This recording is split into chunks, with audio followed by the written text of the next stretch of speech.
This Tesla capable of beating this $250,000 Porsche GT3 RS around a racetrack? I mean, EVs are heavy, they have poor range, and they're boring cars to drive. But Model 3s are becoming more popular with driving enthusiasts. This one was the fastest EV on Pikes Peak last year. Today, we're gonna go head-to-head battle to see if a Tesla can beat my favorite car of all time. Welcome to Donut. So we're in a Tesla. Yeah, we're on our way up to Streets of Willow. What's your initial thoughts inside this Tesla? This feels a lot like a mobile sim rig. Like, I don't know if the computer is giving me this road feel or if I'm actually feeling the road. The Model 3 in general, I believe, is the second most popular EV sold in America. Unfortunately. Now all the other manufacturers are copying this setup. I mean, it's weird not having buttons. That's my first gripe when I get in a car like this. Like, you've changed so much of what a car is that you get what happened to me when I first got in here. That's gonna fold your mirrors, dude. Oh, dang it. Is this touch sense? Oh, you have to pull it. This should be the first 15 minutes of the video.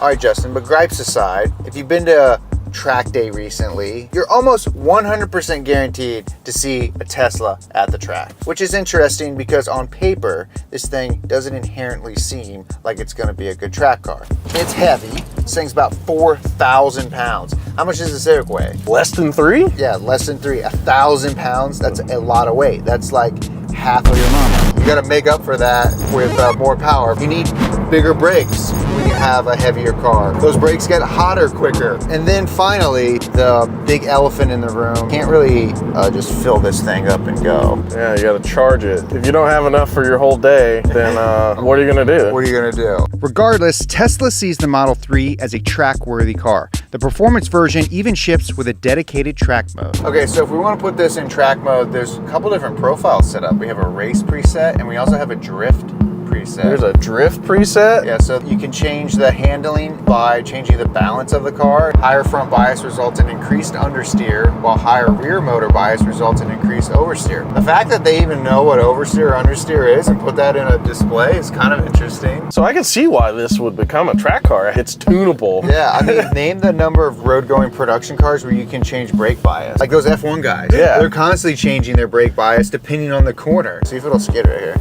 Skid around the corner.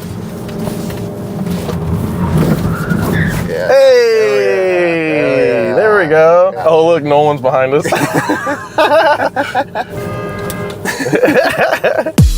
Like I said, this thing, it is a good car, but is it a performance car? Can you take one of these, turn it into a track car, and make it an absolute ripper? Well, we're about to find out. Because someone did.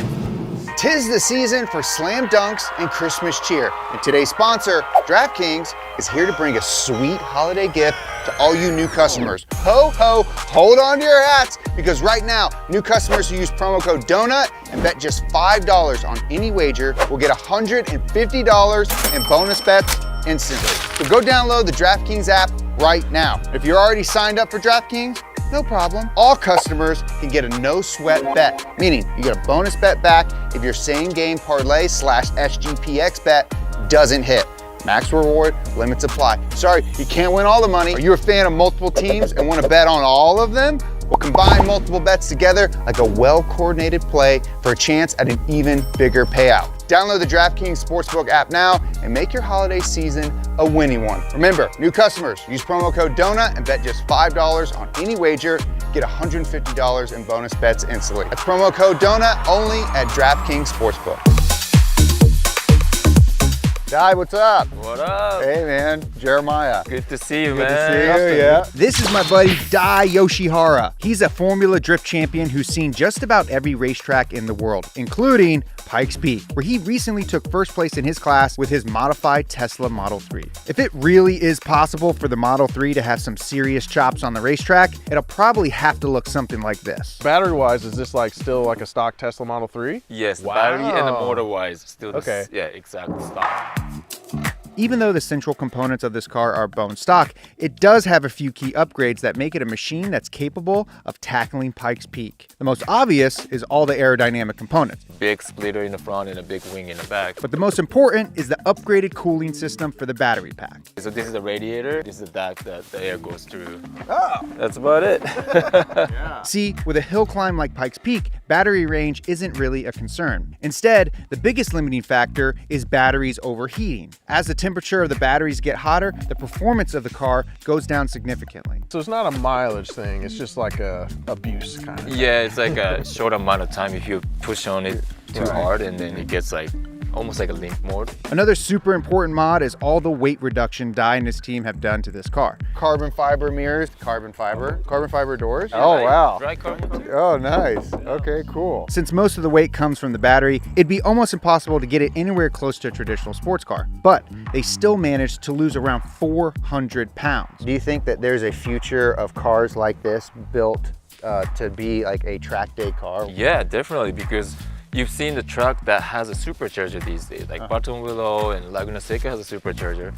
It's gonna be the thing for sure in the future. Model 3s coming to a track near you. In order to get a sense of how much different this car is from the base Model 3 we drove earlier, I'm gonna go take a couple slow laps around the track with it. You've driven this truck a lot, right? I guess? Yeah, it's interesting hearing no engine noise, Yeah. just all tire rumble. I mean, to be honest, it doesn't feel like too crazy of a race car. No, it's You know? not. So like I said, this is very easy to drive. I mean, especially you don't have to do like shifting or anything. The steering feels really good. Yeah. It's pretty responsive, how you said before. Yeah. And this is a street legal car, yeah? It is technically. So you could technically build something like this, daily drive it, and then take it to the track. Here's the thing though, we actually today got the ultimate daily driver, a GT3 RS.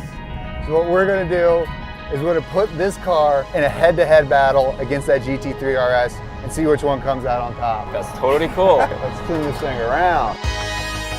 That's right, we're about to do a head-to-head track battle between a $250,000 Porsche and a modified EV.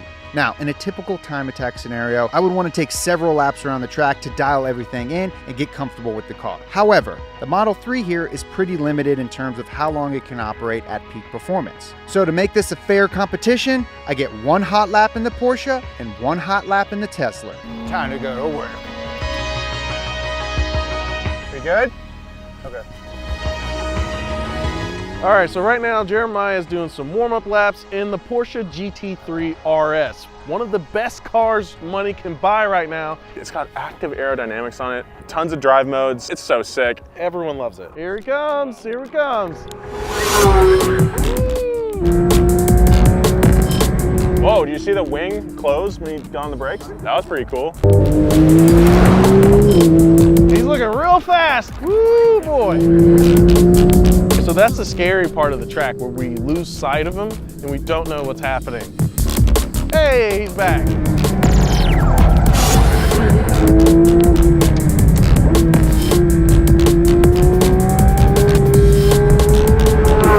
Here we go. What's the time? 1:21.3. That's really fast. And that's a car you can buy and drive off the lot. Not bad, dude. This thing rips. Dude, that car's so fun. You have a good time? I had a great time.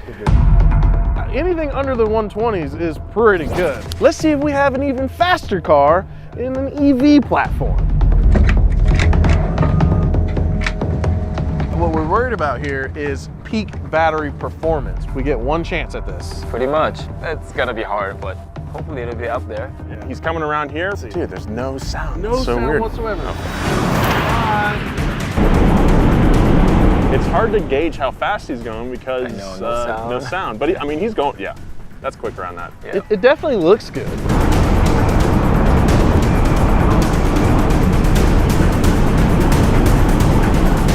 Dang, that looks so good. He's going really fast. You can kind of tell the weight. You see it bouncing around. Yeah, a little shimmy there. Woo! So, moment of truth. By my count, that was a 121.87. Oh, pretty fast. That's pretty fast. Yeah. Hey! How was it? 121.8. I tried my best. But still, that's great. It was a lot of fun. It's this weird experience though, because you're not having to like work as hard because you're doing less. Like it's all about driving, like focusing on driving and like hitting your lines. Dude, Di, thank you so much for letting me drive this thing, man. Yeah. Thank you so much for watching. Di, thank you for coming out. Thank you. And thank you so much to Evasive Motorsports for lending us your amazing machine right here. Make sure you hit that subscribe button. Check out all our videos on this channel. Di, where can we find you? I do all the social media, so like Instagram, Facebook, YouTube. Dai Yoshihara, that's it. See you next time.